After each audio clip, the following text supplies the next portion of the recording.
हैं। फ़िलहाल मेरी मौजूदगी सारण ज़िला के मकेर में है और मकेर में इस कदर मौजूदगी हुई है। यहाँ ये जो मकान देख रहे हैं यह सिपाही लाल महतो का मकान है और राजद ने एक ऐसे नेता को, ऐसे सिपाही को खो दिया आज, जो एक समाज अति पिछड़ा और शोषित वंचित समाज के एक आवाज़ थे और आज ये हम लोग के बीच में नहीं रहे। और जैसे ही हमें जानकारी मिला और नेता प्रतिपक्ष तेजस्वी प्रसाद यादव के आईडी से जब ये पोस्ट आया कि अब हम लोगों के बीच में सिपाही लाल महतो नहीं रहे, राजद के एक वरिष्ठ नेता जो कि तरैया विधानसभा के प्रत्याशी भी रह चुके हैं, विधायक प्रत्याशी भी रह चुके हैं, और उन्हीं के दरवाजे पर पहुँचे हम और इन घर के और उनके हर एक के समस्या से लेकर हर एक राजनीतिक पहल में साथ निभाने वाले से आज हम जानेंगे कि आखिर कुछ क्या घटना का कारण रहा।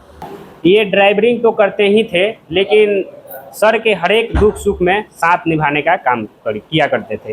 जैसे कि हमने कभी इनको देखा है उस समय जिस समय सर अपने राजनीतिक पहल में और लोगों से मिलना जुलना जो काम करते थे उस टाइम भी ये साथ निभाते थे। तो हम आपसे जानना चाहेंगे कि सर की जो मृत्यु हुई है आखिर किस वजह से, कैसे ये घटना होगी? सर, मैं आपको इस चैनल के माध्यम से और हमारे जो परम पिता पूजनीय समान जो गार्जियन थे श्री सिपाही लाल महतो जी, उनके तरफ से भी आपके चैनल को कोटि कोटि प्रणाम और नमन करते हैं। सबसे पहले तो आप अपना परिचय दीजिए कि जो सिपाही लाल महतो से आपका जो रिलेशन था किस प्रकार का रिलेशन था? सर, मेरा ये समाज और गांव के रिलेशन से हमारे चाचा जी थे। ये घटना कैसे, घटना की जानकारी आपको कब मिली, कैसे घटना? हम लोग सर 15 अगस्त के दिन झंडा तोलन का हम लोग का परायती गांव में प्रखंड कार्यालय हुआ, मकेर थाना हुआ, ब्लॉक ये सब जो कुछ भी जगह है और सब जगह से इनविटेशन आता है। हम लोग वहाँ जाते हैं सर के साथ और हम ही उनका ड्राइवर थे, लेकर जाते थे। तो वहाँ हम लोग झंडा तोलन करते थे। तो उस दिन विशेषकर से क्षेत्र से जनता मालिक लोग का कहना था कि सर आप सब दिन अपना गांव में अपना समाज में समय दिए हैं झंडा तोलन के दिन, लेकिन इस बार जो है आप तरैया के लिए भी झंडा तोलन के लिए समय दीजिए। तो हम लोगों ने जितने कार्यकर्ता थे पार्टी से लेकर के और जनता मालिक लोग तक सब लोगों से हम लोग ने एक विचार विमर्श किया, मीटिंग रखा। उस मीटिंग में सब लोगों ने बोला कि नहीं सर ये कार्यालय पे ही झंडा तोलन किया जाए, अच्छा रहेगा। तो हम लोगों ने झंडा तोलन का ये किए। तो माननीय अध्यक्ष जी वहाँ के जो प्रखंड अध्यक्ष हैं डॉक्टर कादरी साहब जी, तो उन्होंने बोले कि आप एक समय निर्धारित कीजिए माननीय स्वर्गीय श्री हमारे नेताजी को। तो उन्होंने बोले कि आप सभी नेतागण लोग से और जनता लोग से आप एक राय ले लीजिए कब रखा जाए कि सही रहेगा। आपका 9:35-36 पर हम लोग के थाना पे हो गया। उसके बाद वहाँ से पुनः हम लोग प्रसाद वितरण हुआ, तो हम लोग प्रसाद को ग्रहण किए, मतलब ले लिए और गाड़ी में रख लिए और वहाँ से तुरंत हम लोग तरैया के लिए प्रस्थान कर गए। और 10 बजे वहाँ समय दिया गया था, समय से 1 मिनट पहले हम लोग गाड़ी, समझिए कि किस हिसाब से गाड़ी लेकर हम गए, अपना कंट्रोलिंग करते हुए गाड़ी खींच करके हम वहाँ 10 बजे का टाइम था, 10 बजे से बिफोर हम लोग हाजिर थे। फिर वहाँ झंडा तोलन हुआ, वहाँ पे सब प्रसाद ग्रहण किए और तो सबसे लास्ट में MS पब्लिक स्कूल के पास गए और वहाँ मोटा मोटी 35 मिनट के करीब में सर भाषण दिए। और भाषण ऐसा किए कि वहाँ के जितना लोग थे DPSC टीचर मैडम आई हुई हैं दिल्ली से यहाँ पे, वो सुनकर बहुत खुश हुई और बोले कि हमने जितना पढ़ाई किया, DPSC तैयारी किया, हमने इस तरह का भाषण हमने राजनीतिक दल के नेता लोग से हमने नहीं सुना था जो हमने आज सुन लिया। और बोले कि अब तो लास्ट है, यहाँ प्रसाद खा लिया जाए, उसके बाद घर ही न जाना है। हम लोग वहाँ प्रसाद ग्रहण किए। तो सर उस दिन दवा भी शायद नहीं खाए थे हमारे समझ से। हमारे पास कॉल किए, कहाँ हैं? सर पूजा कर रहे हैं। हम डेली बिना पूजा पाठ के लिए, कितना ठंडा गर्मी की रूप में कोई बात नहीं है, हमको पूजा करना ही है। कैसा दवा खाते थे सर? सर का दवा जो था ना 2011 में उनका स्टेन लगल था, हार्ट का दवा वो हमेशा खाते थे। और दवा तो जनरली कभी शरद गर्म हुआ तो उसके लिए तो कोई बात नहीं, लेकिन हार्ट का दवा उनका डेली बाई डेली चलता था। जी तो उस दिन नहीं खाए थे सर? जी, उस दिन हमको शायद लग रहा नहीं कहती, इसलिए मन से तब निकलेंगे। सर का स्थिति कब से खराब होने लगा? जैसे सर का स्थिति उस दिन वही ना बोले, उस दिन दवा शायद नहीं खाए थे, उसके बाद खाना भी कहीं नहीं खाए, घर से भी शायद नहीं खाए थे खाना, ये हमको पूरा कॉन्ट्रास्ट है, घर से भी शायद नहीं खाए थे, इसलिए कि वो दुनिया में है नहीं कि हम उनसे पूछेंगे कि खाए कि नहीं खाए। और उनकी जो धर्म पत्नी है वो तो अभी अचेत अवस्था में, उनसे ये सब बात भी करना उचित नहीं है, इसलिए हमारे समझ से नहीं खाए थे, फास्टिंग रह गए थे। तो गैस उस बना दिया उनको, तो गैस का दवा लिए थे तब ठीक था। सुबह में उनको फ्रेश पैखाना नहीं हुआ, जो होता था नहीं हुआ, तो उनका बड़े लड़के जो हैं मनोहर लाल पुरुषोत्तम जी, उनसे वो अपना फ़ोन पर बोले कि देखिए ना मेरा पैखाना क्लियर नहीं हुआ है। तो उन्होंने अपना मेडिकल से बगल में डॉक्टर साहब बैठते हैं उन्हीं के मकान में, तो उनसे बोले कि राय ले लीजिए। तो उन्होंने दवा दिया, जो दवा उन्होंने दिए उस दवा को फॉलो किए, खाए, उससे उनको संतुष्टि हो गई और आराम भी हुआ। उसके बाद जो है उनको नींद आने लगा, तो सुला दिया गया, चलिए भाई दवा खा लिया, और पैखाना हो गया तो स्वस्थ हो गया, नींद लग रहा है, उनको सोने दिया गया। तो सोने के बाद जो है इस क्षेत्र से फ़ोन भी आया, क्षेत्र में लोगों को समय भी दिए थे। एक पिपरा का दरोगा राम जी है, उनका कोई रिलेशन में लगते थे, क्या बोला जाता है, शाम कोरिया हाई स्कूल में टीचर थे, तो उनको इलाज के दौरान हॉस्पिटल में देहांत हो गया था, तो उनका 2 बजे बॉडी आने का समय था। अजय राम जी को? जी अजय राम जी का? जी जी, शायद अजय राम सर थे, अजय राम थे जी सर, गुड। तो उनका आने वाला था पार्थिव शरीर 2 बजे। उसके बाद क्षेत्र में हम लोग का न्योता था और 2-3 जगह चुनाव संबंधित मीटिंग रखा भी गया था, कैसे कैसे क्या करना है। तो हम लोग टाइम दिए हुए थे, तो सर बोले हमसे फ़ोन करके कहाँ हैं, हम बोले सर हम तो घर पे ही हैं।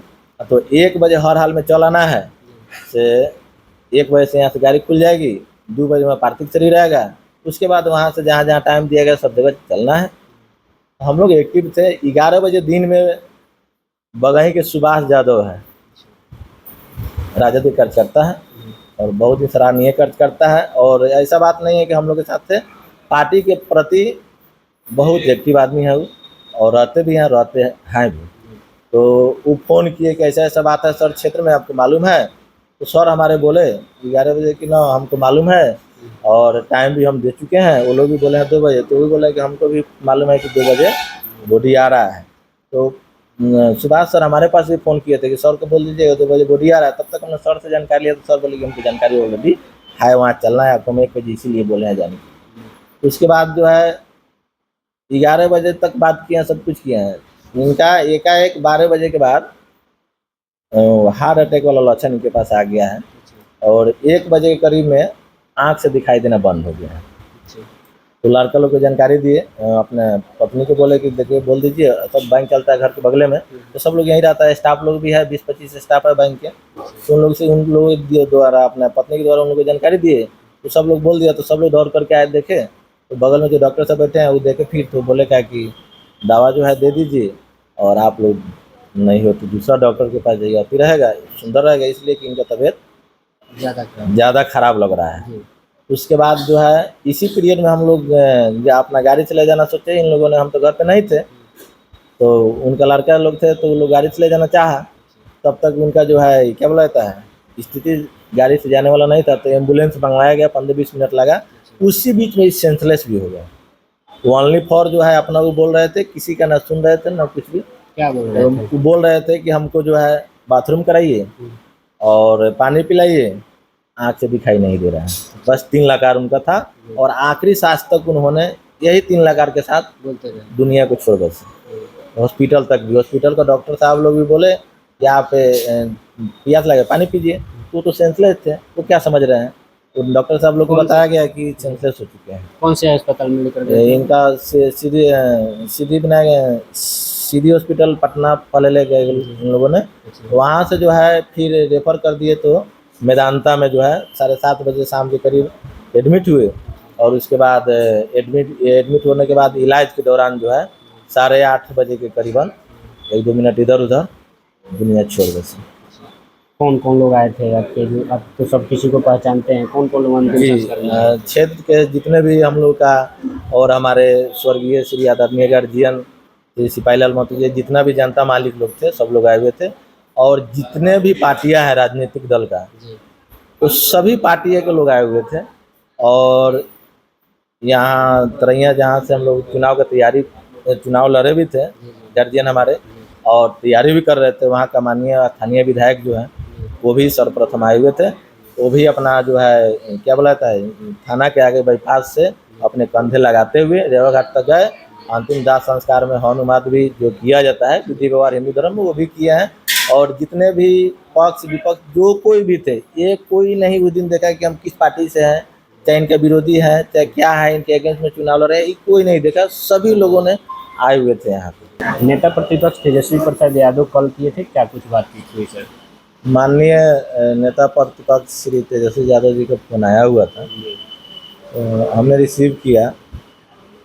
सब जो कुछ भी उनका पूछे बारे में कैसे क्या हुआ, सब बात हमने उनको व्यक्तिगत रूप से बताए। तो वो हम मेरा परिचय लिए, हम बताएं कि सर मैं उनका ड्राइवर प्लस सब देख रेख हम ही उनका करते हैं, और हम उनके संबंधी भी हैं। तो बोले कि ठीक है, उनका कोई लड़का हो तो बात कराइए आपके सामने। तो उनका लड़का लोग थे, हमने उनको फ़ोन दिया। उन्होंने बोले कि हम देखते हैं, कल हम लोग का यात्रा है सासाराम में, आप लोग बोर्डी कार्यालय क्यों नहीं लाए।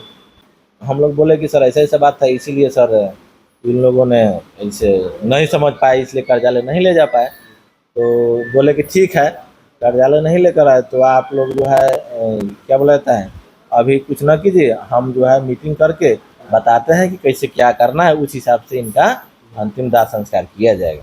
अच्छा, उनका क्या नाम था कि कार्यालय लेकर बॉडी को लेकर? जी जी। तो पहले से वो फोन नहीं आया था, आधा रास्ता बॉडी आ जाने के बाद ना ये लोग तो चले आए। तो वो फोन पर बोले कि बॉडी को कार्यालय ले जाना चाहिए था, आप लोग कार्यालय काहे नहीं लेकर आए। ये लोग बोले कि देखिए हिंदू धर्म रीति रिवाज में बॉडी जिस रास्ते से चल आता है ना, फिर उस रास्ते से बैक नहीं ले जाया जाता है। अब इसके लिए क्षमा के प्रार्थी हैं हम लोग। तो बोले ना ऐसा कुछ नहीं है, तो कोई बात नहीं, आप लोग जाइए और वहाँ कीजिए, कैसे कैसे उनको क्या करना है इंडिकेशन करेंगे। तो उन्होंने इंडिकेशन किया। उन्होंने बोले कि हम वो अपना आने के मूड में थे यहाँ पे, लेकिन उनको सासाराम प्रोग्राम में जाना था, और तो इसीलिए यहाँ न आते हुए बोले कि बताएंगे। तो उन्होंने भोर में फ़ोन किए कि आप लोग अपना जो अंतिम दाह संस्कार का रूल रेगुलेशन है धर्म का, उस हिसाब से आप लोग कीजिए। और कार्यालय से और प्लस माननीय यहाँ अध्यक्ष हैं जिला का श्री सुनील कुमार यादव जी को बोले कि वो अपना पार्टी का झंडा वगैरह पुष्प और चादर लेकर के वो जा रहे हैं, और पूरा नेता लोग भी जा रहा है, लोग सब लोग सम्मानित करेगा। और उनको कहने से पहले ही सब लोग आ चुका था। अब मेरा परिचय तो हुआ, मेरा नाम मदन राय है। हम पानापुर तरैया विधानसभा क्षेत्र से आए हैं। पानापुर ब्लॉक में हमारा मकान पड़ता है, ग्राम फकली है, पंचायत मोहम्मदपुर है। सिपाही लाल महतो व्यवहार के कैसे व्यक्ति? बहुत बहुत आप लोग तो करीबी हैं, और उन्हीं के एज के तकरीबन लगभग आप लोग? बहुत बढ़िया। वो समाजवादी आदमी थे, समाज सेवी आदमी थे, सबको स्नेह स्नेह प्यार प्रेम हर जाति हर वर्ग के लोगों को देते थे। मैंने उनके मुख से कभी भी गलत बात नहीं सुना। लोग उनको कुछ कह देते थे। जो लोग चुनाव हराने का काम किया, जो अभी उम्मीदवारी दिया है, जो लोग गलबल कहीं कुछ बोलता है, उसको क्या बोलता है उससे कोई माने मतलब नहीं रखते थे। हम लोग का एक गार्जियन, एक दल का एक हिस्सा जो है हम लोग खोए हैं। इससे बहुत दुखद समाचार है।